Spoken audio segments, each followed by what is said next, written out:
we didn't agree on the Bitcoin story, there would be no Bitcoin. Because really, Bitcoin is just a story. What is the Bitcoin story? Every story, period, throughout history is about transformation. Money is a tool, and you should use it as a tool. But if you make it the destination, your life will fall apart. Fiat's not going away in our lifetime or the next lifetime. Governments are always going to want to control the money. Slaying of the heroes in the Bitcoin space. Did you have to do that yourself personally at any point in time? Why is gold not money?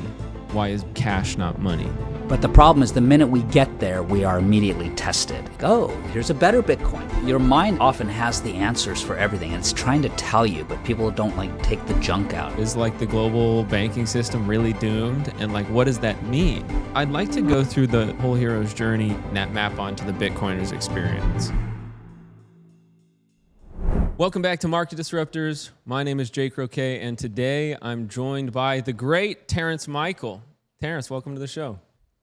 Thanks for having me, Jake. You got an interesting background that I'm super excited to talk about. I first came across you. I might have seen you once or twice around the Bitcoin Twitter sphere, but I came across your talk relating the hero's journey to Bitcoin and the experience that Bitcoiners go through, and I thought it was really great. So that's what I'm really excited to talk with you about today. I wanted to start with this question, though, because you've produced over 20 movies and 30 TV shows with studios like MGM, Universal, Warner Brothers. And I was curious to give people a bit of background on your professional history. What are some of the standout stories that you've worked on that were in that, and some of the biggest lessons you learned from working on those?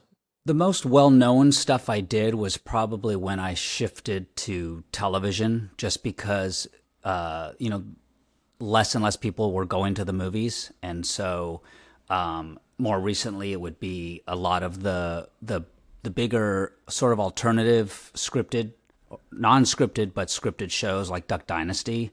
Those were the ones that became more known because, I made a lot of independent films, the ones that went to Sundance or South by Southwest. They always got worldwide distribution, but they were, the smaller, like the A24 type movies before A24 was even around. So I don't think most people, a lot of cinephiles will know my movies, but most people would know more my TV shows when, I was doing Auction Hunters and Duck Dynasty and a lot of alternative reality type shows, but ones that we scripted to be sitcoms.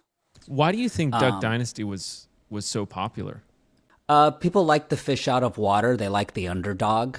Mm-hmm. They also like based people. They like people that go against the grain and say, hey, I'm going to live life on my terms and my way. And a lot of my TV shows were that style. A lot of fish out of water. I did this other show, which was about Bubba Smith, which was he's the only black, the only African American motocross racer in a world of all white guys, and he's the best. So sort of like Tiger Woods with golf, and redneck Southern Florida, living out on a ranch and just acres and acres of dirt. And which was similar to Duck Dynasty, right? These sort of hillbilly guys that, have millions and millions of dollars and, could do anything they want, but all they want to do is, eat ham sandwiches and, shoot ducks and hang out with their family, God, country, family, that kind of thing. And I think a lot of that ethos is similar to the way Bitcoiners want to live, because they sort of get exposed to the world that they've been programmed into and been conditioned, and these are the steps, this is the path, only to realize, they wanted me on this path, and why? And so I think people start to question things. I think ultimately everyone questions things when they get older, but certain things like Bitcoin and certain things like story, because really Bitcoin is just a story. That's all it is. It's a story that we tell ourselves, and it's a story that we all agree on. If we didn't agree on the Bitcoin story, there would be no Bitcoin. It would be worthless. It only has value because we say it has value. And so if I were to draw a connection, it would be my latter years of doing TV after doing film, where I had a little bit more reign, a little bit more leniency to really pay attention to the human journey and the way humans transform. because every one of these TV shows I would do, or even a movie, everything is every story, period, throughout history, plays, whatever, cavemen sitting around the fire telling stories, everything is about transformation. It's like we're moving from A to B. And all story really has, in general, 3 acts. And, you put your hero in a tree in Act 1, and, he gets stuck. In Act 2, you throw rocks at him. It gets really bad for your hero. And Act 3, he gets out of the tree, but he's transformed and a better person because he lived through those rocks being thrown at him in the tree. And that's all story is, like, in real general. Then you can break it down, into more detail. But that's all story is. And Bitcoiners have that same thing. We realize that we've been stuck in a tree, and we come to Bitcoin when we realize that rocks are being thrown at us, and wait a minute, there's a way to get out of this tree. Where most normies are like, keep throwing rocks at me. I'll just spend more money on a thicker helmet. I'll climb the tree higher. I'm going to work harder to avoid the rocks. Not realizing, those rocks are, inflation, if I could use that as an analogy. But us Bitcoiners are like, we can just get out of the tree. We don't have to have rocks thrown at us. That makes sense. You said something in there that's interesting to me. You said, like, Bitcoin is a story. And I wonder if you were explaining to somebody who is, let's say, on the newer side of coming to understand Bitcoin, and they heard you say that, and they said, what is the Bitcoin story? How would you answer that question? The Bitcoin story, similar to, without using an analogy, the Bitcoin story is that you were born and meant to be somebody, whether you believe in destiny or whether it's based on your own talents and choices and sacrifices. There's a person that you were meant to be. And the story is that someone or something is constantly trying to keep you from being that person or being who you want to be, showing up as the person you want to be. And they don't tell you that, but the story of Bitcoin is, here is who you're supposed to be. Here's who you want to be. Here's the path from A to Z. You're born A, you die Z, and, you want to kick maximum ass in between. And Bitcoin allows you to kick maximum ass between A and Z. But the system doesn't want you to kick maximum ass in between. It disturbs and it disrupts the sort of ecosystem that the bankers want you to be in. It's really all about the bankers, And it's funny, you can watch something like, like if you watched Game of Thrones, like at the end of it, when you step back, you're like, okay, wow. And it's actually a perfect title, Game of Thrones, because it was just a game that the bankers were playing. It never, the Lannisters, like all of this stuff, it didn't matter. And wasn't about them. In the end, it was which banks were willing to lend money to who, and what money did they want to extract from others. And that was it. We were all just pawns, they were all just pawns. I've used the Game of Thrones analogy too for explaining Bitcoin and saying since 2008, you could argue exactly when, but basically saying like the global Game of Thrones for the next reserve currency is on. And Bitcoiners are a group in that game saying, hey, we want a neutral reserve asset. We want to fight for something where we have an option where we're no longer slaves to the person who's amassed the most military force to point the guns at people and say, you have to use my money. It's saying we're the group that's saying, hey, what if for this next epoch of humanity, nobody was in charge of that. Nobody was enslaving everybody else, And I think that, it's a game. We gotta win. Like, and it's not guaranteed that we win by any means. Sometimes Bitcoiners are like, Bitcoin is so great, it's inevitable. It's like, yeah. But if the story's not told and people, it's just consensus. All of these things, like what ends up being the money is merely a matter of consensus. It's like, if we don't get the word out, tell the right story. And a key part of that story being like, why is Bitcoin what it is? How does it give property rights to 8 billion people in a way that has never been seen before in history? We need to preserve that. Because if we don't preserve that, it probably won't kill Bitcoin, but if you harm the decentralization and security of Bitcoin, it's going to end up as another thing ruled by an individual, a small group, those sorts of things too. And so I think that that's the right frame is we got to stay in the game, and we got to be telling the right story too. Yeah. Story is everything, story and emotion. People don't really buy things or acquire things for other than the way it makes them feel. And they like the story that it tells about them. And you can think of even superficial things, whether it's the car you drive or the shirt you wear or whatever. It's like brands, you're like, I want, this says something about me. It says something about me when I drink from this specific water bottle. It says something about me using this computer. We like to broadcast and signal to the world who we are, and we do that with the things we talk about, the things we are important to us, the things we acquire. And I think Bitcoin tells a story, like right away, at least to us, like to you and I, we know when we meet someone who's a Bitcoiner, there's a shorthand. I already know so much about you. We probably share similar values. We probably think a certain way. We're probably critical to a certain extent. We're a little distrustful of we want to verify things. And some people are like that already, and they don't realize it. Like I think there are Bitcoiners out there that don't own Bitcoin. It's like they're amongst us, and us telling the story will reach them. Yeah. So the story, I'd like to get into a clip of this. So I want to go through the whole hero's journey with you, but a clip from your keynote at the Bitcoin conference that it's sort of fast forward for those who might not make it all the way through the conversation. I want to fast forward to the climax now. So I'm breaking some storytelling rules, but no, it's like Deadpool. You show the ending first, and it's the best way to tell a story. To tell the ending and then say, here's how we got there. We're dropping right as we're about to head into the abyss, This is, okay. I'll just let it play. It'll speak for itself here. And this is because we know Bitcoin is a completely different world. It's a world of rules, and everything else, those NFTs, the altcoins, they all belong in the world of rulers. And because of that, Bitcoin is only going to go up over time against everything else. So we need to find our Justice League. We need to find our Avengers. They went through the Mt. Gox hack. They went through the block size wars. They lost Bitcoin on a paper wallet.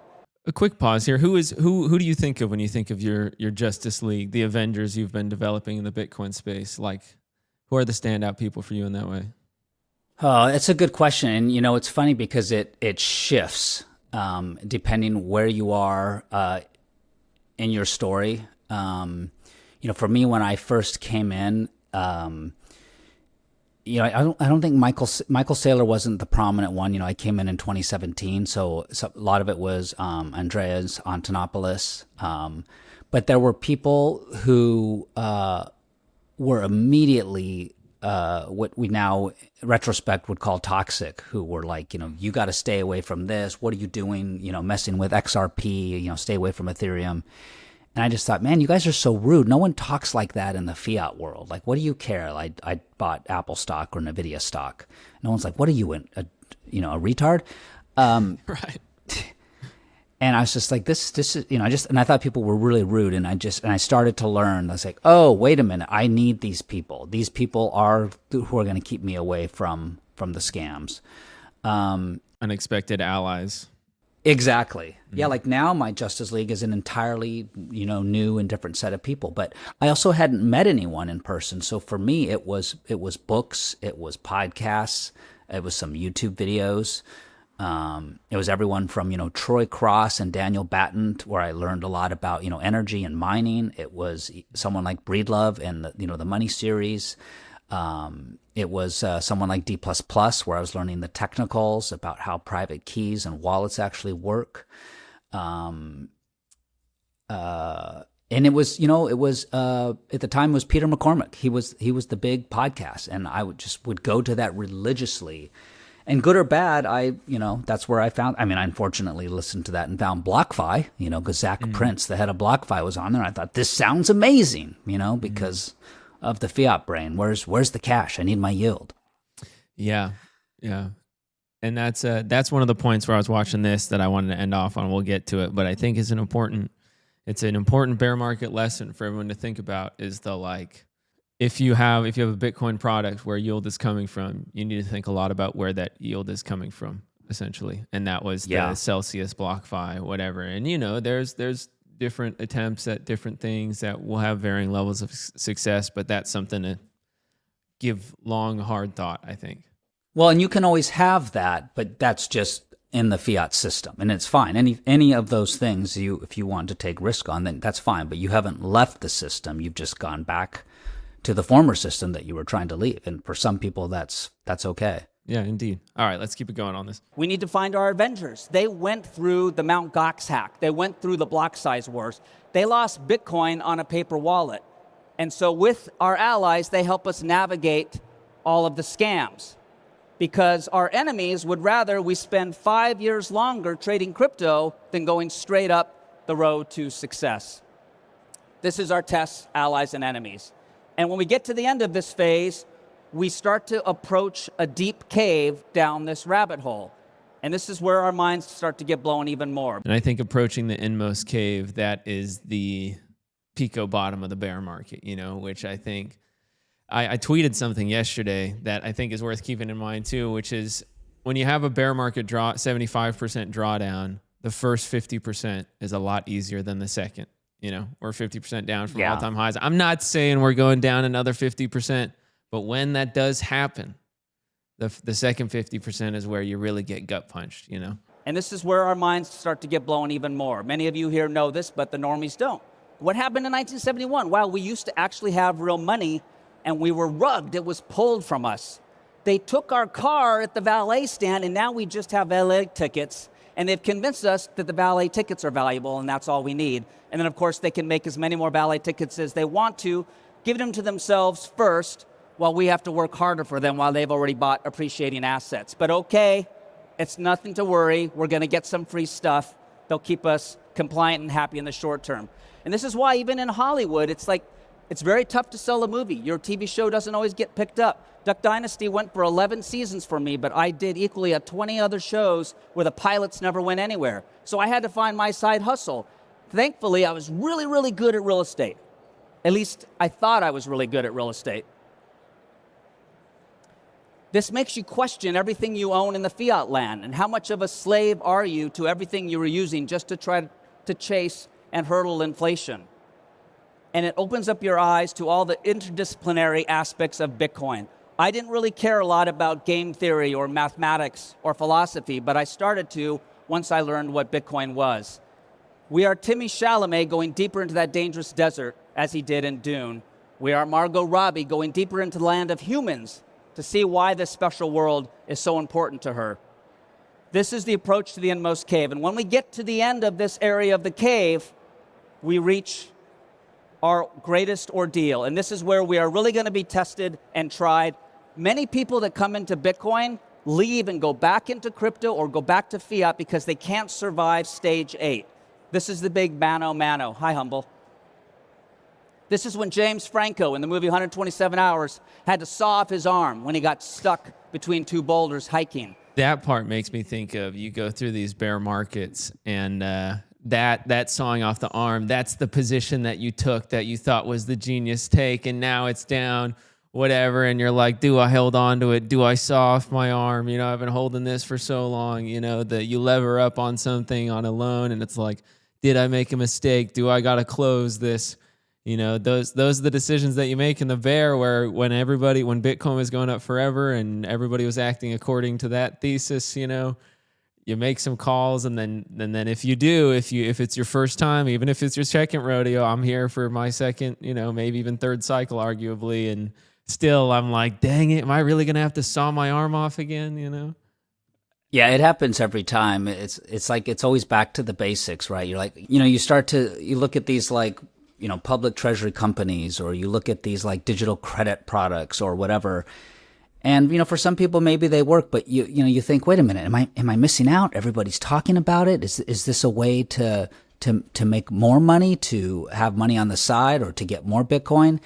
Mm. And inevitably, for most people, you wish you could rewind and go back and say, why did I do that? Why can't I not just sit peacefully with Bitcoin? But it's just so hard, right? It's like we have this sort of this antsiness, and we just feel we need to be doing something, because in fiat you have to be hustling like crazy, and to get rid of that hustle culture is really, really difficult in Bitcoin, because a lot of Bitcoiners have hustled before they came to Bitcoin, and many want to hustle within Bitcoin, but there is no yield in Bitcoin. You can't do anything else. That's just Bitcoin. All the best you can do is just hustle to sit on your hands and hustle to make fiat to get more Bitcoin. But once you have the Bitcoin, you really shouldn't be doing anything fancy with the Bitcoin. That's the tough thing. And we're still all going to do it. I mean, I am collateralizing my Bitcoin for some loans. Like we all have to interact in meat space somehow. And we want to hang on to as much Bitcoin as we can, but there's no right answer. All right, let's keep rolling. This is when Tom Hanks in Castaway had a failed rescue attempt, but the pain was that he lost his best friend Wilson, the volleyball. This is when Leonardo DiCaprio in The Revenant saw his son die. He was mauled by a bear. His leg was broken. His throat was cut, but he eventually won the Oscar. For us, this is when a big crisis hit and our faith is gone. Many of us were here during the centralized finance scams of 2022. This was the big one for me. Celsius, Voyager, I know Puncher was at Celsius, BlockFi. And that's because in the traditional world that we came from, we're taught to make money while you sleep, put your money to work. Yield made sense to us, but we learned that with actual Bitcoin, there isn't any yield. And that if you're getting yield, Puncher learned, you are the yield. Thank you, Puncher. I love how you shout out people the whole way through. There's maybe like 10, 12 shout outs you got on this. That was great. Yeah, it was great seeing all these people show up. I wasn't expecting. So yeah, it was fun for me. Yeah. And so I think that I think that's a good place to wrap that. Overall, I highly recommend the whole talk. We'll link it below. But I think that part struck me as really pertinent right now to where we are, to where all most Bitcoiners are in the experience of like, okay, we're in the bear market. You're going down through the abyss. There's all these tests coming your way, and those are some good lessons you've pulled from previous bear markets that I think are worth pulling up and reminding people of today. Yeah, it's always the same ones, and I feel so bad. Like when we were over 100K after we hit it like 6 times, and we were heading up to 125 just briefly, there were all these new people coming into the space, and I was educating them and talking to them, and I run this morning show for 2 hours every morning, and I just thought, we're going up so fast at the moment. This is going to be their moment, just like me, just like so many people. Because when I came in 2017, it was 11,700 straight to 19.8, and it's like, what's going on? And I couldn't catch up, and then boom, 3,000. And I'm like, it's good, and so I'm just like, be careful, DCA, and a lot of these newer people, there's a huge cohort that just recently came in. They're all way underwater just in an exchange rate. But I'm like, look, 1 Bitcoin equals 1 Bitcoin. You still have it. And now you can just keep acquiring more for less. It's like the people that are like, what? We've been the same price for the last 4 or 5 years. Yeah, but you're up about 30, 40% if you've been DCAing because you're catching all of the big drops we've had. So, yeah, it's like, everyone wants to catch up, and I think that's why so many people are moving to AI, and they're like, I want something faster. I didn't get into Bitcoin early enough, and now it seems like it's moving slow. What can I do? And this is the problem. And, I've watched a lot of people sell Bitcoin and put it into these public treasury companies when they were coming out. They're like, this is going to be great, and I'll come right back to Bitcoin, and at least it's a Bitcoin company. And it's been painful. I'd like to go through the whole thing with you now, the whole hero's journey, and just have you, talk through lessons you've learned, patterns you've recognized, that sort of thing that map onto the Bitcoiner's experience. So, we have the known world and the unknown world, and the separation, the initiation, the return. I'll put up a graph on this for those who are listening so they can just get a look at it while we're talking through it. First is the call to adventure. How do you relate this? Oh, you want me to go through all the steps? Yeah. I think it'd be interesting to take it step by step. Yeah. Okay. Yeah. Slow me down or stop me then if you want, because I'll try to whip through it then, Yes, right? Because the whole talk's there. Okay. So the first world's your ordinary world. That's us in a fiat world. That's the life before we ever heard the word Bitcoin. And we all remember step 2, and that's when we got the call to adventure. That's the first time we did hear Bitcoin, and we thought, what is this Bitcoin? Most of us were like, I don't know, it sounds technical and computer sciencey, and I'm not technical. And so stage 3, we all refused the call. No one heard the word Bitcoin and just, dumped their entire net worth into it and reallocated the capital. It's always drug dealer money. It's a scam. It's scary. Nobody's ever like, oh, digital sound money that cannot, property rights that cannot be infringed. Nobody goes straight there when they hear the Bitcoin. Yeah, yes. Ask anyone, and they'll be like, "Oh, well, I first heard about it in 2014, but I didn't do anything." There's always that story. It's like, yeah. And that's the way it should be. So we all refuse the call, and that's because we all need our mentor. And it doesn't have to be a person. Like I was saying earlier, it can be a podcast, it can be a book. We need to learn what it is, because until we do, we're not going to be convicted enough to acquire enough. With our mentor, and for me, it was the Guy Swan podcast. It was called Bitcoin Audible. Mm-hmm. I listened to it over and over and over again because I hadn't even heard about Austrian economics, about sound money theory, about hard money. I was not a gold guy. I've never known anyone in my life that's owned gold. So it's like I didn't come from that school where some Bitcoiners did. I was very fiat minded. I'm just like, yeah, earn more dollars. That's what we do. Get my name on the door, get a better title. Get higher fees. That's all it was. It was dollars, dollars, dollars, dollars. I even wrote a book all about this, just about hustling and making more money and put your money to sleep, all that stuff. So I was that guy. But anyways, we find our mentor. The mentor is what helps us cross over into this new special world. Mm-hmm. And whether that's a person again or a thing, we have to have that. Someone has to take our hand and let us first dip our toe. But the problem is the minute we get there, we are immediately tested. And that's where it's like, oh, here's a better Bitcoin. Here's a faster Bitcoin. Earn yield. Look at these shiny NFTs. All of that stuff. And we all do it. And that's why it's like, as much as I hate crypto, it's like, well, we all kind of went through that. So I hate to come down on people. I want to educate them, but I did it too. Most of us got wrecked, right? If you had a shitcoining phase, you should call out other shitcoiners and blah, blah, blah. Very important. But also too, it's like, you got to remember that you were there. I remember when RFK was going through this. I met him when he came on to the What Is Money show back in the day, and we connected, and I was like, I could tell he was still figuring it out. But yeah. I was like, and then it was only 6 months later where he was at the Bitcoin conference quoting Jason Lowry, talking from the stage, I'm not left or I'm not red, I'm not blue, I consider myself orange, And so you just needed to give him a sec. But like a couple months before he came on the show, he went to I think it was like a Dogecoin an Ethereum conference, thing or Ethereum something. Conference, right? Yeah. And everybody, and there was just no it was just all of the response from the Bitcoiners was so hateful and repulsive that there's a lot of people who they experience that and they go, I don't even actually understand this. I don't get what's going on here, but these people are mean, so I'm leaving. And it's that's not helpful, there's, and you want to say, hey, that's stupid. Don't whatever, Shiba Inu, don't Ethereum. Here's why you don't want to do that. Yeah. You're going to get wrecked, blah, blah, blah. It's important to call it out, but you don't got to be mean. It's not helpful. It's not helpful for them. It's not helpful for us. It's, and there's quite a bit of that from people who maybe have some of the right idea of being like, hey, you got to call this stuff out so people don't have their livelihoods ruined, which is important. Yeah, I think as a trade, any of it is open game, as long as it's legal and you're not hurting anybody. But it's when they say it's better than Bitcoin or a different form of Bitcoin or that it's money, that's where I start to take issue. It's like, it's not money. It's a company, it's a trade, but it's not money. You should not be saving in Dogecoin. Yeah.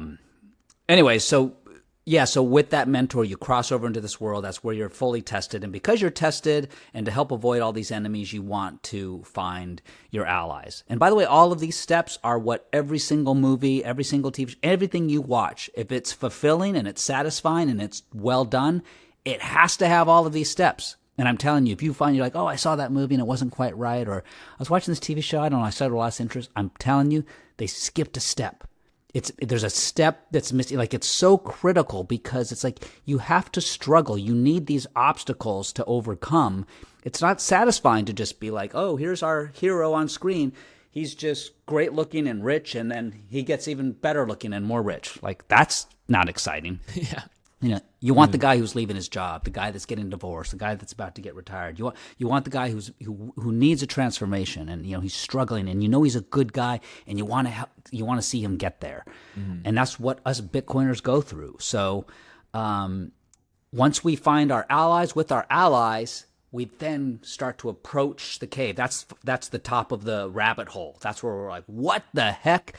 I just thought you could say, what is a toaster? Blah, blah, blah, blah, blah. Okay, that's a toaster. It's like, man, with Bitcoin, you're like, oh, man, I'm blown away. It's like now I'm suddenly thinking about computer science and economics and history and philosophy. And it's like, what? Like, I had no idea I was going to be doing this. And it's why a lot of us, yourself included, like we sort of become these educators. It's like, when were we ever going to do that? I never wanted to educate about anything, but it's like, it's so complex, and you want to tell your family and your friends and everybody else.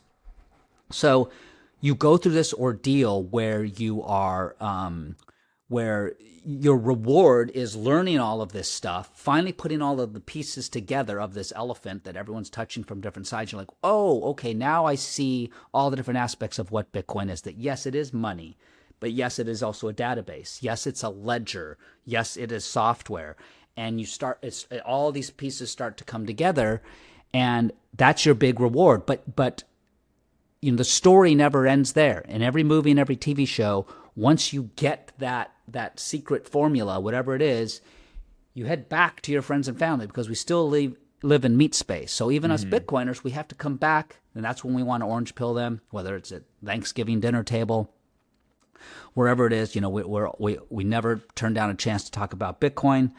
And it's during that road back that we have to be careful, because we can sometimes forget about the principles and the properties and the fundamentals that we've learned about Bitcoin, because now we're back in the fiat world where people are talking about all these other things, whether it's SpaceX or this 4-unit apartment building, or all these things that were maybe the things you tried to get away from in the first place. And I like the other frame too. It's not in this diagram I have up here, but the returning with the elixir. It's like I've gone into the unknown world. Oftentimes sometimes in movies or books, it's like you enter into the spiritual realm and then you return with the wisdom. You enter that if you're a knight, you slay the dragon, you return with the treasure. If you That's it. Right, you return with and then there's the hard part of like, will you take the elixir that I'm returning with? There's one that we passed over before the road back here. In this diagram I have, we have death of the mentor, battle with the brother, and the temptation. The death of the mentor one is one that stands out to me a bit here in terms of, I think in Bitcoin, there's a lot of conversations about, killing your heroes essentially. And I wonder what you could say about that, the slaying of the heroes in the Bitcoin space. Did you have to do that yourself personally at any point in time? Are you seeing people that need to do that now? Yeah, what would you say about that? Yes, because, you'll learn something, even though a lot of us are all saying the same thing, we're saying it at different times, and we're all sort of these different portals. Like you're a portal and I'm a portal for the pre-coiners coming into this world. But if they happen to be talking to you, or they meet you before me, or vice versa, you're that portal. So you could say these 3 things that they're like, you just blew my mind. This is insane, whether you're telling them about proof of work or the Byzantine generals problem, whatever. And even though other people could say it, they heard it from you. So you now become the hero. And so then if you, let's say, decide to leverage your Bitcoin at like 60 or 70% or something that, might seem very unhealthy and scary, they think, well, Jake's doing it. This has got to be an incredible thing. Mm-hmm. And if they get wiped out, it's like, yeah, you have to slay your heroes. I mean, people that I looked up to when I came in to the space, and it could have been Preston Pish, it could have been Lynn Alden, and all these people that are great people. I won't name exactly what the thing was, but there were certain things that they promoted or thought were a good idea that we now have learned are not at all.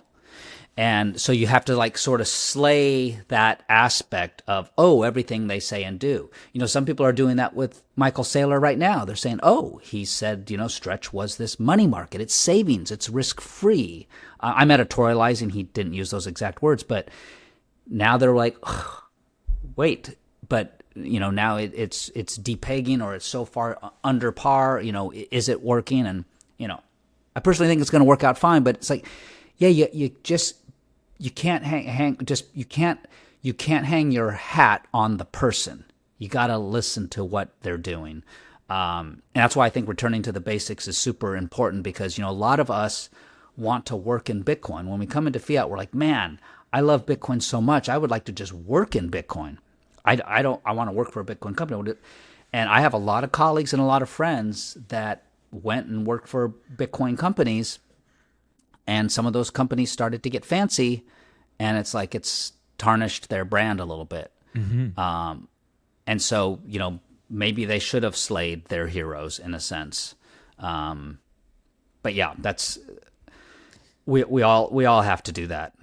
Yeah, and I think a key, kind of going to pretty much exactly what you said, but one thing that stood out for me is like you might have somebody who maybe they were your portal, you learn a bunch of stuff from, and it's like, okay, maybe they actually know a lot about Bitcoin, but you should pay attention to what they think about the other areas of their life and how the other areas of their interest in their life play out, and think about how that might even apply to their frame of talking about Bitcoin and how your frame might be different. For me, I think it's always really important to be like, I'm super passionate about Bitcoin for all the reasons that we all talk about all the time, and we understand. I don't like people stealing from each other. I don't like sucking the life force from other humans who don't realize in this like vampire-like fashion.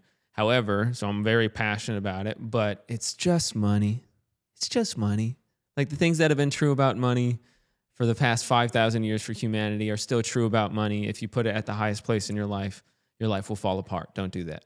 Like it's not, if money is a tool and you should use it as a tool, but if you make it the destination, you will not be fulfilled. No, absolutely. I mean, think about it. No one wants Bitcoin. We want what Bitcoin can get us. So yeah, it's not the destination. Money is just an authentication token. It's just a placeholder. It says this authenticates that you did work in the past, and it's a chip. You get to turn it in for work in return. That's it. Like this is the other half of the trade, and you're sort of on pause because you've collected the money, but you just don't need to spend it all on day one, and so you want to hang on to it. And that's the entire story, and that's the entire issue, is that authentication token that you're hanging on to starts disappearing. Like in Back to the Future, when he picks up and looks at the photo and his parents start disappearing, and it's just like it's not authenticating anymore. And so all Bitcoin does is it makes sure that it is what it is, exactly the work that you did. I painted that barn for 9 hours and I only need 2 hours to spend. Great. The 7 hours of that barn left that you're holding, 10 years, 50 years, 1,000 years, that's what it needs to represent. And that's just being honest. Indeed. So we have the temptation on the road back, that might be, I don't know. There's a lot of things that can fit into that. Does anything stand out to you for that? Well, for me, my temptation on the road back were NFTs. Like I knew all about Bitcoin. I was learning everything I could. I was so hardcore. But on the road back, these NFTs, and everyone was like, yeah, NFTs. And I thought, oh, well, I could just take a little bit of Bitcoin and get, like, it seems kind of fun. It's like, okay, it's artwork. I'm trying to justify to myself that it's something. And then I have friends of mine that are not Bitcoiners, but complete degens. And they're like buying and selling these things like crazy. And I'm getting these text messages. I just made $9,000 today. Whoa, I made $15,000. I'm like, on what? And it's like, on this. I'm like, oh my God. And I'm like, it's so hard. And all I had to do is say, no, I know this is wrong. I know this isn't money. I know it's just trading a hot potato. I know it's designed for someone to get money and everyone else to lose. And I still have a bunch of those. And the reason I do is because I use them as capital losses whenever I have a capital gain, because I do live off my Bitcoin. I'm now on a Bitcoin standard. So I hang on to those. And every now and then I'm like, okay, I'm spending this amount of Bitcoin that I need for the year. So great. So now I'm going to sell some of these NFTs that are worth zero that were, tens of thousands of dollars. So that's painful. Finding some use every for time it I think about it is nice. Yes. You pulled something out of it. Yeah, I lost a bunch of money, government. There we go. There's my NFT use case. Yeah. Okay, yeah. So we last couple we have the refusal to return, ultimate reward, and the master of two worlds. Any standouts from those three? Well, yeah. I mean, mastering the two worlds is really is really important because no matter how hardcore Bitcoin you get and become, you go full Jeff Booth, full medium of exchange, fully living on Bitcoin and living the Bitcoin life. Unless you want to become, a hermit in a cave, you have your family, you have your friends, you want to go out and do things, and the whole world is fiat. And let's be honest, fiat's not going away in our lifetime or the next lifetime or any life. Like, governments are always going to want to control the money, right? And that's why we're going into stable coins, 100%. And that's why they're pushing them so hard. So being able to navigate those two worlds, that's where people are really, this is the part where I really appreciate everything that Michael Saylor's doing. He really is a visionary. And, I'm not sure how to say it nicely, but the certain, idealists or fundamentalists don't understand what Saylor is doing. Now, I don't own any of those products. I don't want any of those products. But he's making a lot of people aware of Bitcoin who would never come to Bitcoin. And yes, they're not actually holding their private keys to their Bitcoin. They're just getting exposure. But I would hope that them getting exposure by it would then lead them to Bitcoin. I mean, I got exposure to the crypto that got me to Bitcoin. I certainly feel like having a share of MicroStrategy is better than having a share of a dick butt. Yeah. So mastering those two worlds is tough. And I think that's hard for a lot of Bitcoiners. I mean, I am a maximalist in that I think Bitcoin is money. That's why my name of my book is Proof of Money. It's why my handle is Proof of Money. My entire thesis is that we've never had money. Throughout history, there has never actually been money until 2009 when Satoshi launched it on January 3, 2009. That's the first time we've had money. Everything has been an attempt. We've always tried to have money. We did the best that we could. Whatever we could dig up, we could find, pluck off of a back, a seashell we could pick up. But finally, someone said, wait, what are the properties of money? Let's make it. And of course, the technology didn't exist, right? We now have the internet and we have the digital world. And so now we were able to do it. And so because of that, and because that is such a big idea, it is so, to me, that is so profound that we now have money and that all of the problems are downstream of that's what we need to protect. With that said, being the master of both worlds is allowing the fiat people to be fiat people. Not everyone see a problem, or not everyone want a solution to something that they don't think they have a problem for. And you don't have to drag each person off the Titanic. It's like you can do your thing and let people make their decisions. Yeah, that's a great example. Hey guys, the ship is sinking. Here's a lifeboat. You don't want to jump in because you're enjoying the band? Fine, fantastic. But we're jumping in. Yeah. And I think that's hard. And there's a lot of these people that just scream and yell at these people and what the fuck is wrong with you? And it's just like, Bitcoin is for everyone, but not everyone is going to use it. I mean, air's for everybody, but some people take their lives. I don't know. Mastering the both worlds, I think, is something that many people that are hardcore Bitcoiners can work on.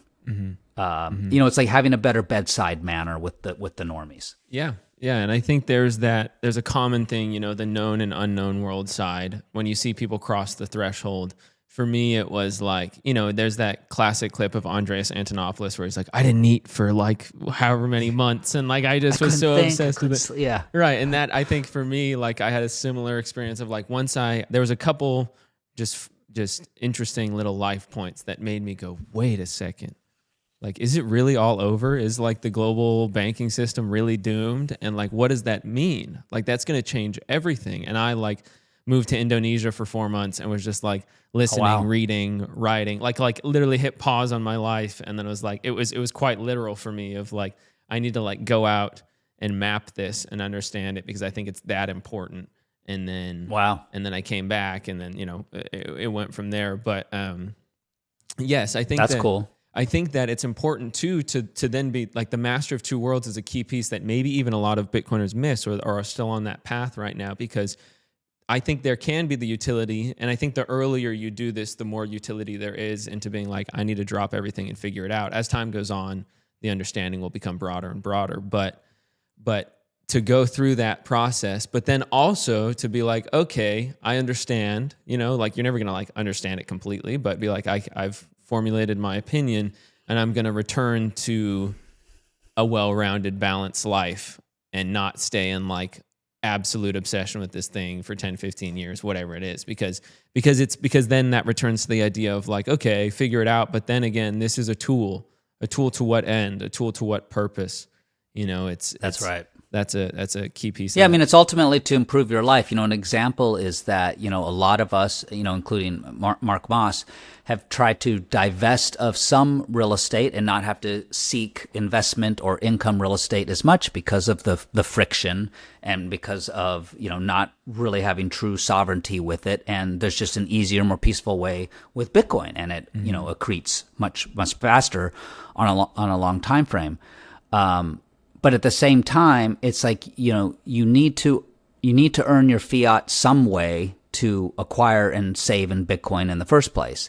And if you're skilled at that, which, I assume Mark is and I was, it's like it benefited us. And so even though it was a lot of work, and there was a lot of disruption, and a lot of distortion, and, someone can get philosophical about whether that's good for, younger generations and raising the prices. But we worked with what we had, or continue to work with what we have. You play the game that was laid out in front of you, essentially. That's exactly it. Yeah.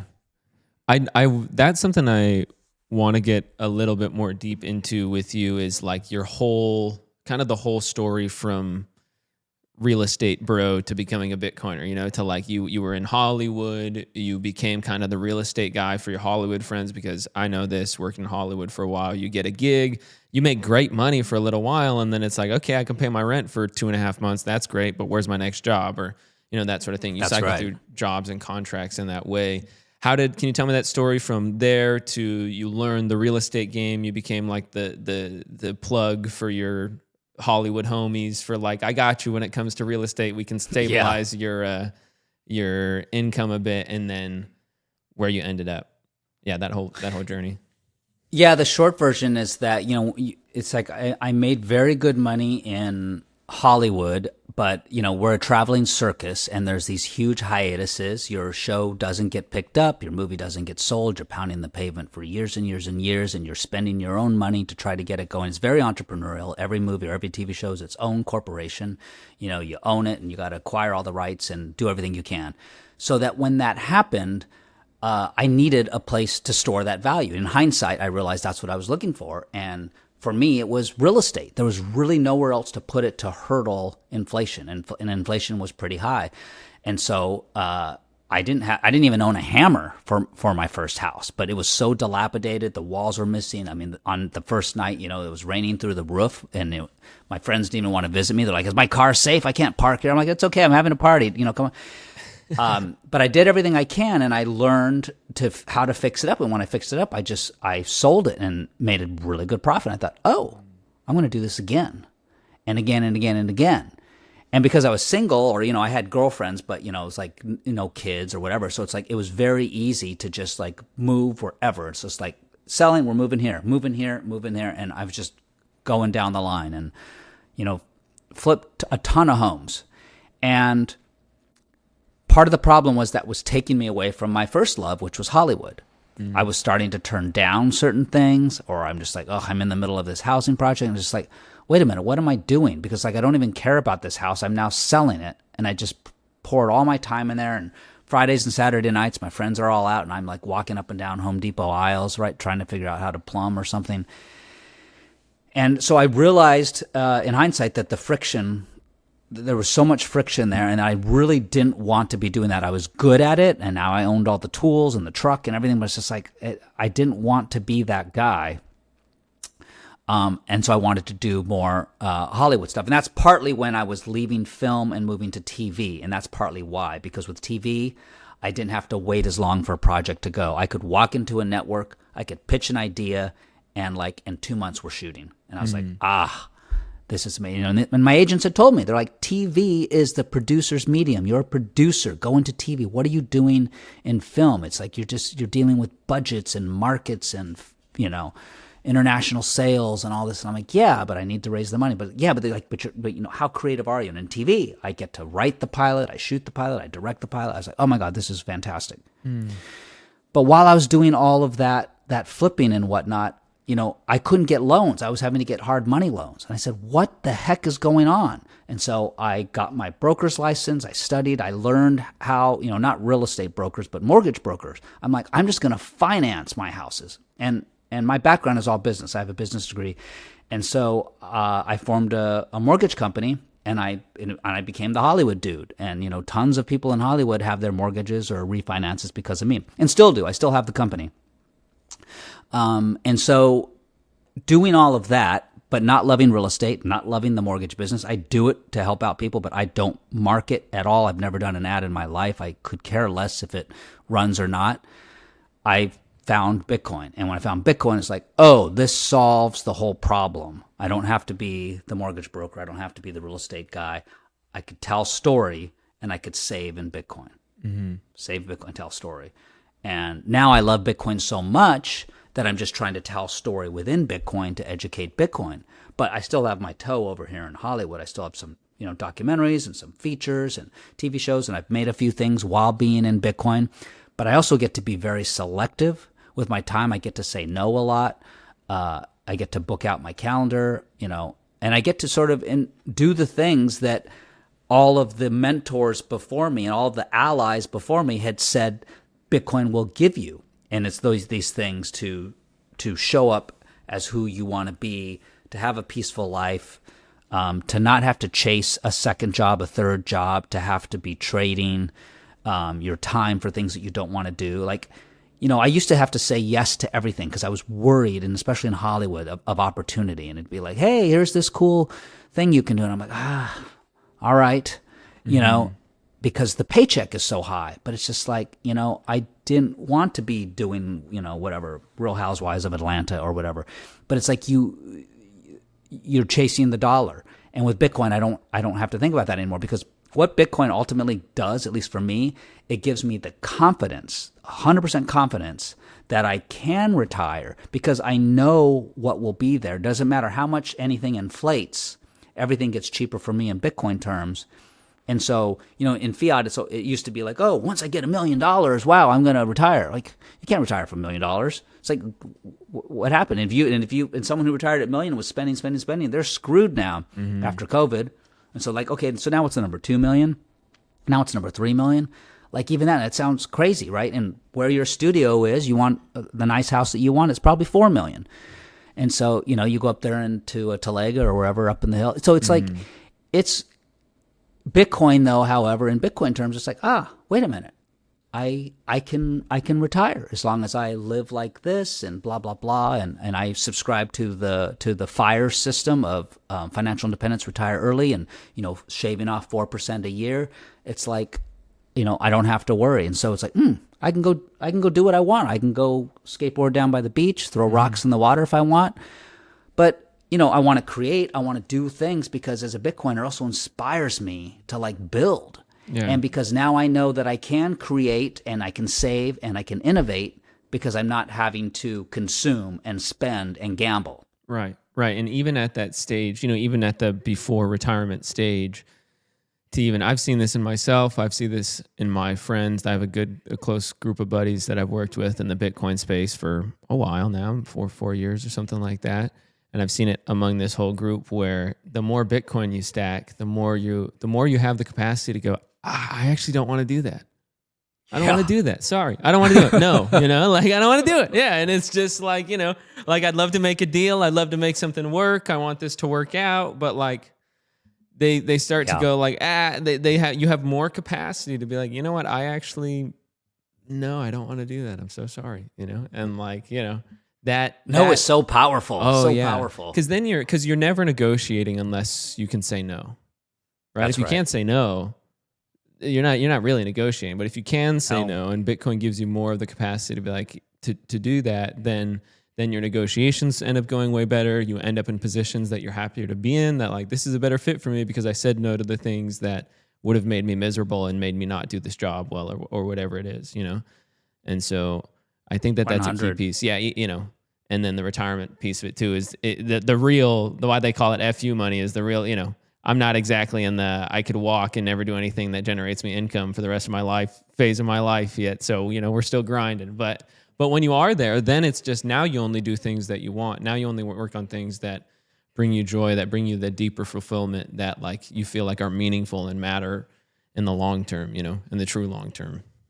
Yeah, 100% agree. And I think everyone gets there once they're in Bitcoin long enough. But it also, the great thing is that I find, like with a lot of my colleagues and other Bitcoiners and, you know, Bitcoiners even older than me, they don't just stop and they don't just like sit on a chair and drink a beer. As, you know, as good as that sounds, you know, and I've retired a couple of times in my life, even before Bitcoin, because I did well enough in movies that I retired very young. And after a year of skateboarding around, I was bored out of my mind. Mm-hmm. And then I retired again in real estate, after real estate, or during real estate. And again, I got bored out of my mind. Like so it depends, again, like the money problem, I think, just reveals who you are. I mean, just like the opposite. Like you could get super drunk and, right, you're like one of your buddies like, okay, now I know who you really are, right? There's no more inhibition. And so, who I am is I have to be building. I have to be creating. I have to, you know, and even if I don't make any money for it, I sort of care. I was like, hey, I want to go make a video today. That sounds fun. Like that's how I want to spend my time. You make these videos doing exactly what you just said, skating by the beach and talking to your phone and stuff like that. What made you decide to do like that style of video? And are there any like standout videos that you made in that way? When I first came into Bitcoin, there were all of these people sort of sitting behind a desk and talking about Bitcoin. And I found that appealing. I thought, oh, that's pretty cool.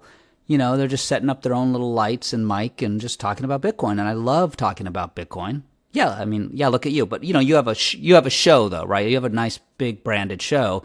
A lot of people were just putting videos on Twitter just themselves, like they're just sitting in their chair. And I thought, I have some thoughts. And I'm a writer. I've written, you know, 3 books. I've written my whole life. And I thought, well, I don't know. Maybe I should just be writing. And I saw Eric Stacks walking through one of his, like, cannabis farms or something, just talking about Bitcoin. And I was like, what is he doing in this cannabis farm? I had no idea his background. He was just talking about Bitcoin. And I said, oh, I could do something a little different. Well, what could I do that's different? I was like, oh, I love to skate.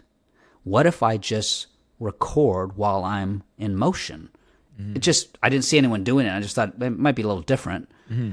And so I just started doing that with my thoughts. And I very quickly realized every time I hear enough of a question on X that everyone's talking about or everyone's asking the same question, I'm going to make a video. I'm going to answer that.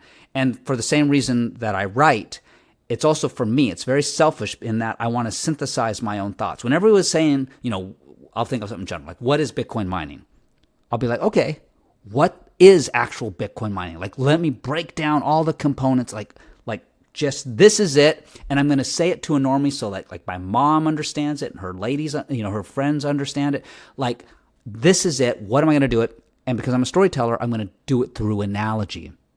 Like with Bitcoin mining, I came up with this whole big TV show. It's a big cook-off, and the miners are all these cooks, and they're cooking for this judge who no one knows, right? You know, the Bitcoin network, and they have to, you know, hash these potatoes, and they don't know what he's going to like. Do I add salt? Do I add a mango? Do I add a coffee? That's the nonce, you know, and then like someone's going to hit it and boom, you know, and they win. So it's like I come up with these things that helps me really, really understand it better, but then explains it to people at a basic level. Like, oh, I now get what SHA-256 is, or I now understand what a private key is, or I understand what a UTXO is. And so something that's technical, because I'm not technical, I'll take it into a regular thing. And then, you know, I record the video, and then when I edit it, it's about 10 minutes. And yeah, they do, you know, hundreds of thousands to 1 million views per video. So I'm grateful for the people that like them and share them. And I just have a blast doing them. I make no money. I have 0 sponsors. I just, again, Bitcoin just affords me the time to be able to do that. That's super cool. I wonder what role writing has played. So you've written 3 books. I'd love to hear the overview of your thesis for Proof of Money after this too. But I'm curious what role writing has played in your development over the course of the years, like in your success in your careers. You've written a few books, in your personal life. Like, how do you approach writing, and what impact has it had on you? Huge. I think it's everything, because it's not only just like publishing books. It's like I do what's called journaling. In the morning, I write down my thoughts and everything that I'm thinking or has been bothering me or that kept me up at night or whatever, and then I throw it away. And it allows me to sort of dump and process, because as you write, you process. And so I get it all out and I throw it away, and I know no one's ever going to see it, but I just get it out. And also, writing is not writing. Like, writing really is thinking. And, it's walking in your neighborhood around the block and just thinking. And that's really writing. Like, the typing is just typing. And then editing is writing. And what it's done for me is it's helped, copyright writing is so important. And it's helped me really say, do I really understand this concept? Or do I really understand what I'm trying to do in my life? Do I really understand what I want to do, or what this is or what that is? Because until you can write it and succinctly and make it make sense and it's lucid and clear, you're not there yet. Like, you don't really get it. You don't, And so whether it was a real estate thing I was doing, or whether it was like a TV show I was trying to sell, or like putting together a deck, it was all about the writing. And it's just like, well, if this isn't clear, or if I can't say, like, anytime I would say to someone like, oh, it's a little too confusing, or, it's too hard to say to you real quick. It's like, I don't understand it enough. It needs to be. You have to have that elevator pitch, and you have to be able to say something quickly and easily, and they should understand it. Like, the onus is on you. It's not on them. It's not like, oh, are you stupid? You didn't hear what I just said? It's like, you need to say it better. And so that's what I love about writing, because I can think I know something in my head and I write it down and it's not clear. And it's just like edit. And stay away from, maybe this isn't popular, but I say stay away from AI, because AI really takes that thinking away from you, at least when it comes to writing. It could be helpful if you're looking for a general idea or structure, but maybe the research side, or that sort of thing. Yeah, but you just like Googling or whatever. Yeah, right. Especially if you want to be able to, like you said, the effect that writing has on the articulation of your speech. If you want to be able to communicate something properly, you've got it. It's got to be in your own words. That's the key word, by the way, and I think that's what really separates someone from being successful or not in life, outside of Bitcoin, is articulation. Can you articulate? And surprisingly, a lot of people can't. It's very hard. It doesn't happen on accident. You don't get the capacity on accident. It's something you have to work, especially the more complex systems, problems, things you have to talk about. You have to write it down, bounce it off people, edit it in your own way, but also edit it in a way that is collaborative, that is dialogue, where you talk to this person, you talk to this person, you talk to this person, you get their feedback, you take it back, you adjust the frame, you maybe have a version would explain to this type of person and a version you'd explain to this type of person, Yeah, writing is, I don't do enough of it nowadays. I spent a few years doing a lot of it. I'd say like 2020 to maybe 2024, I was like, reading, writing, thinking, listening was a massive part of my life, and it's something I'm working on reintegrating right now. And it's starting the same way you said, of just like waking up in the morning. I call it free writing, but I just sit and I have a little reading nook in my place now, a little essential oil diffuser, some peppermint in the morning, and then read a philosophy book or whatever, and just dump some thoughts. And I also have like a meditation practice that I go about that's somewhat similar, where I think of it as something I heard Rogan say. I've studied like a couple different types of meditation, but I remember Rogan back in the day talking about his meditation as like checking his mental inbox. And so that's my default mode of meditation now, is like sit down, clear my mind, gain power over the impulse to check your phone, check your this, check your that. I do like a mindfulness practice of like notice, release. I notice there's the lawnmower going outside. I hear the AC, I hear the whatever. I notice, release. And then when something hits me that it's like, oh, I really got to deal with that, I write it down, and then I can release it, And then I have a little notebook next to my little meditation spot where like I can always go there and be like, what are the things that are bothering me the most right now? Oh yeah, that's right. Here's my like mental inbox. Yeah, like there's those. And so yeah, just both of those things, but the main thing being trying to get back to more in-depth writing to sort out my psyche, and then writing to develop ideas, I think is like the next stage beyond that. I think it's worthwhile. Yeah. You got to get it out. Otherwise it just ruminates in there and it's not helpful, and it causes anxiety and stress. And so, yeah, you can, it's not hard to optimize your life. You just need these little, sort of personal development tools. And just integrate it into your identity. This is what I do. You do it every day. A year later, you'll be like, wow, a lot's changed. That's great. Well, it's like stretching. You probably stretch every day. It's so good for your body, but like people don't really do it with their mind or the thoughts. And like your mind is often has the answers for everything. It's trying to tell you, but people don't like take the junk out and say, oh, what is it? So it's I don't know. I think it's like a superpower. It's like you know, but you're not. It's like when you give advice to a friend or a stranger. It's like you often can give them great advice, but it's like, well, give yourself advice. Like what if you were going to talk to yourself, what would you tell yourself to do? Yeah, and I think also too the integration of like the intellectual knowledge and the sort of knowledge that manifests in the body. It's kind of like a funny way to put it, but like I noticed that this is something that typically women naturally have more of a knack for, and men need to learn more. But sort of there's the side of it that's like the gut feeling, like I have a gut feeling about this, and that, maybe is associated with I'm spacing on the word. Very funny to space on this word. Like your conscience guidance. There's a word I'm looking. Intuition. To follow your intuition. It's like that's it's cognitive in a sense, but also it kind of comes from the body. It's a gut feeling. I've just got this feeling that I should do this. Listening to that type of integrating that in addition to the intellectual, I think is an important piece of that. Bit of an aside.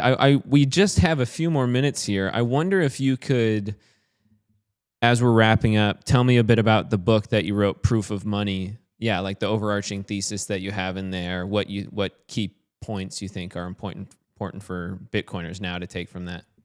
Like I was saying a little bit earlier, my thesis is just that we haven't had money before. And so since I'm saying to people, look, I know this is shocking, but anything that you've been using, doesn't matter where you lived or what time you lived, if you could time travel back, you never used money. And because of that, everything else has been broken to higher or lesser degrees, depending on the geography or time period. But now we finally have money. And so I go through 20. Like, why is gold not money? Why is cash not money? How would you answer that?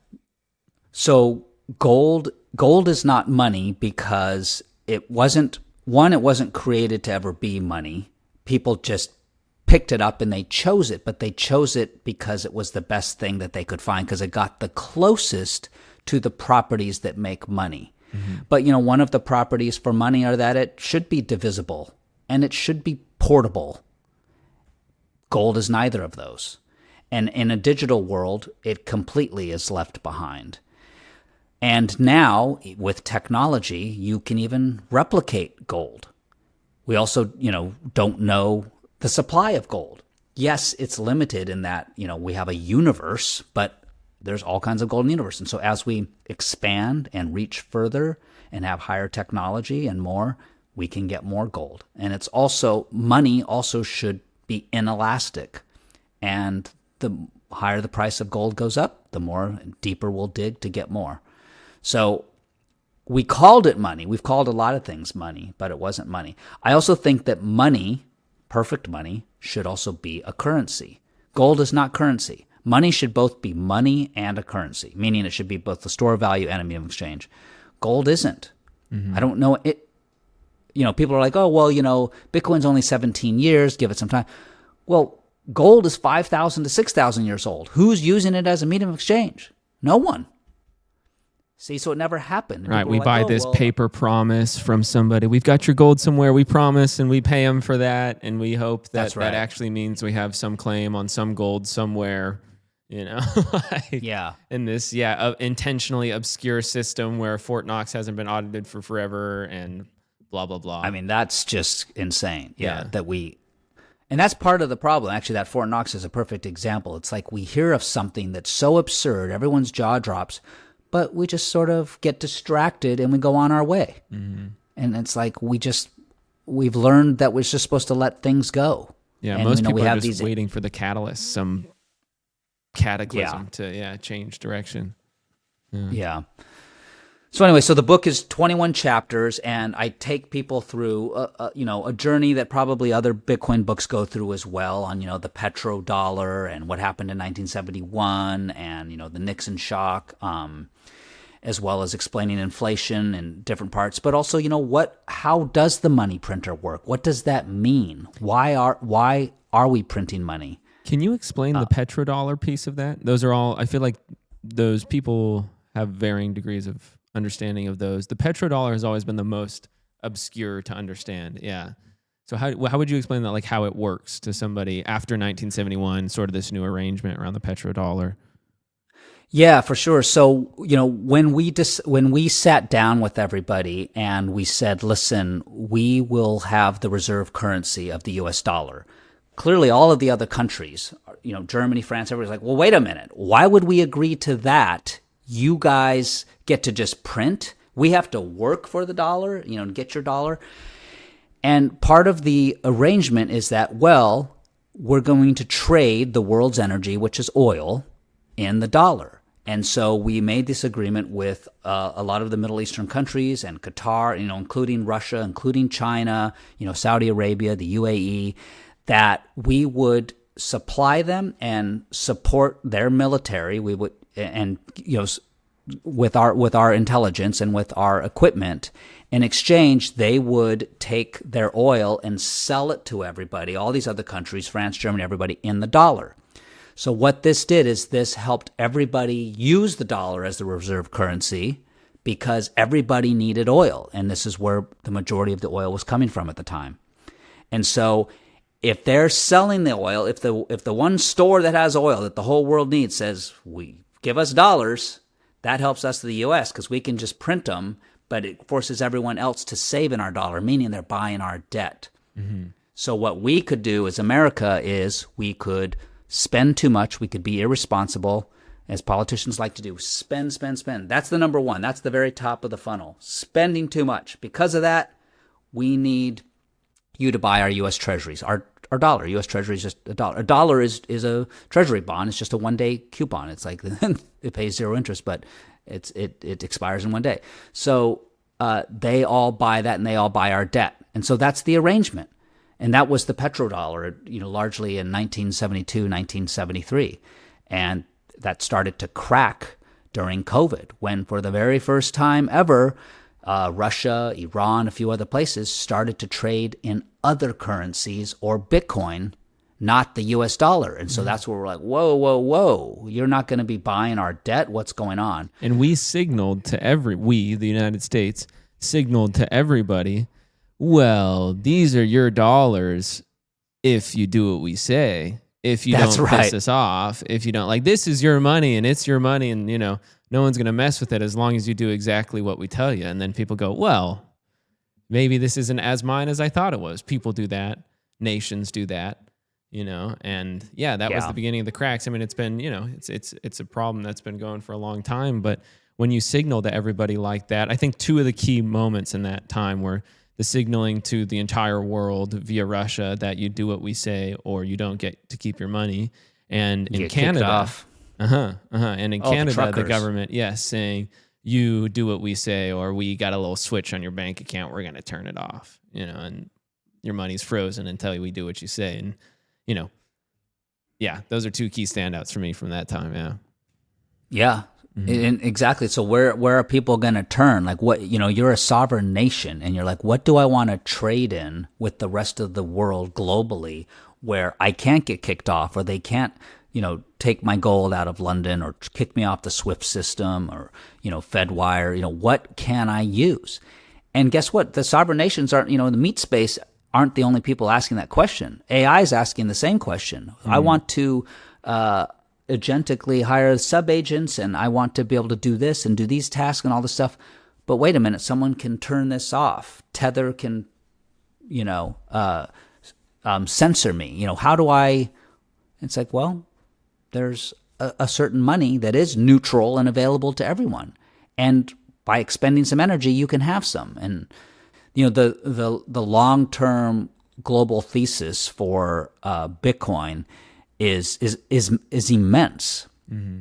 And so that to continue on your, keep going. Actually, we'll come back to your book, but yeah, no, I think I was done there. Sorry, I was trying to get back to the petrodollar, but we pretty much fully explained that. It gets into a little bit of Triffin's dilemma, and now we're trying to bring manufacturing back to us, because if we're exporting the dollar, we're saying, well, how do we get all dollars to all these other countries? It's like, well, we're just going to buy from you. So, but that's been a huge problem. We've hollowed out, our middle class here in America. It's gone. So now we're trying to bring it back. So I think the petrodollar is going in a circle, but it's also going away. And we see what's recently happened with Iran and wanting Bitcoin as insurance. Hey, I'm not. You have a nice shop here. Sure, would hate to have something bad happen to it. You might want to buy some Bitcoin insurance. I mean, it's just a payment, right, to get through the strait. Mm-hmm.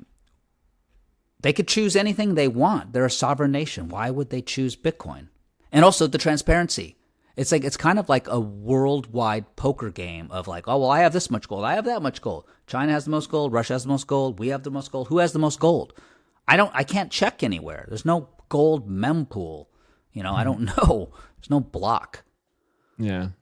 Right. Yeah, to have something that's open and transparent where you don't have to trust so you want to flex. We have your gold. Yeah. Yeah, become, Saudi Arabia, convert a lot of your oil to Bitcoin, and now flex, there it is. It's on, we can do that with El Salvador. We see all of El Salvador's Bitcoin. Mm-hmm. Last question for you. Looking forward in the next year, 2, 3 years, what are you most excited about? What are you most looking forward to in the Bitcoin space, or even broader than that? Like what's exciting you looking forward right now? So what's exciting me is not popular with a lot of Bitcoiners, and it's almost contradictory to me living on a Bitcoin standard, but I am most excited about Bitcoin mortgages. And that's because so many Bitcoiners have come to Bitcoiner and are saving in Bitcoin because they finally want to own a house. Mm-hmm. And even though I think owning a house is a terrible monetary investment, it really is, especially next to Bitcoin, I think it's a great lifestyle investment. It's nice being king of the castle. Yeah. It's nice being king of the castle. Yeah. You can't get kicked out by a landlord. You want to expand with your family, and you want to, change the countertops, or you want to just make it your place. There is some value in that. And even though financially you will not do as well as just saving in Bitcoin, people want that, right? And you can look at, very prominent Bitcoiners, even like Natalie Brunell, like that's all she talks about. Like ever since she came into Bitcoin and her parents got wiped out in the great financial crisis in 2008, 2009, and they lost their house. She's determined to help them. She's determined to get her own house. But I know she doesn't want to spend as much Bitcoin as it's going to require, because she may never get it back. And as an investment to continue saving, she's never going to do as well as Bitcoin. So she's going to want a Bitcoin mortgage. I want a Bitcoin mortgage. I'm working with and talking to and associated with the few ones that are out there. There's like 3 or 4 little ones. None of them I find are absolutely perfect, but some are getting close.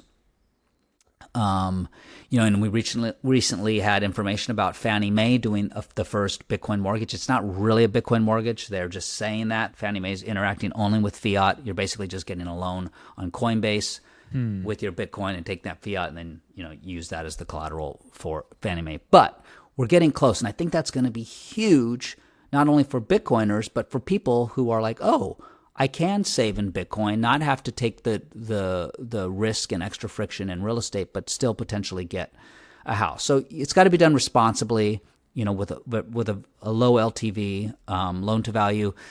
But I'm super excited about that. And I'm super excited about countries, banks, institutions, pensions. I think everyone can benefit from Bitcoin. It doesn't mean Bitcoiners should invest in those things, not at all. But I think it's good for them. Because doesn't everyone just want a better way to save? Whether you're a corporate, I mean, a corporation is just some people. An institution is just a group of people. It's like they should all have a better way to save. Universities, whatever, fire stations, like everyone needs a better way to save. Yeah. Yeah. The mortgage side of that is really important. I feel that as a young person, wanting to like build a foundation to start a family and those sorts of things. I think the house part of it is just, I have that instinct, I suppose. That's like, it'd be nice to be somewhere you can really dig in. You can build a garden in the back. You can, do it all over, remodel, whatever, have it exactly how you want it. And there's never a chance of somebody being like, hey, you got to get out of here. Hey, those sorts of things, which in California, it's unfortunate. It's unfortunate for the real estate owners, but there's, pretty strong tenant rights and stuff like that. So, you can get evicted, but, yeah, you maybe have more comfort here than you might expect in other places in that sense. But, it's not the same as it being yours, being king of the castle. That's something that I've thought a lot about in the past few years of wanting to get to that place. And I'm pretty sure I'll do the Bitcoin mortgage route. I think that for me, where I'm at now, I lean towards keeping it simple, just simple, stay humble, stack sat sort of things. But I think that that is one of the key places where I think that bridge from the traditional finance world to the new system will be beneficial to a lot of people in the next decade or 2 decades, without having to, take out some of what you would have put in the new system to make that happen. So I think that's good. right. I'll have to stay in touch with you on that if you have any great ideas about it. Yeah. I'm curious about that as well. Well, thank you so much, Terrence. This was great. This was electric all the way through. I really enjoyed hearing what you had to say about things, and it's nice. I feel like it's easy to talk to someone who comes from the same sort of storytelling, creative background, moving into the Bitcoin space. Yeah, it was a really easy conversation having with you today, and I appreciate you taking the time. Yeah, awesome. Likewise, thank you so much. Where can people find you? Just on X, Proof of Money. On X, I killed Facebook. I killed LinkedIn. I haven't killed Instagram yet, but I'm trying to keep things simple. Yeah, that's great. That's awesome. We'll link that down in the description as well. And thanks so much for coming. We'll talk again soon. Thank you.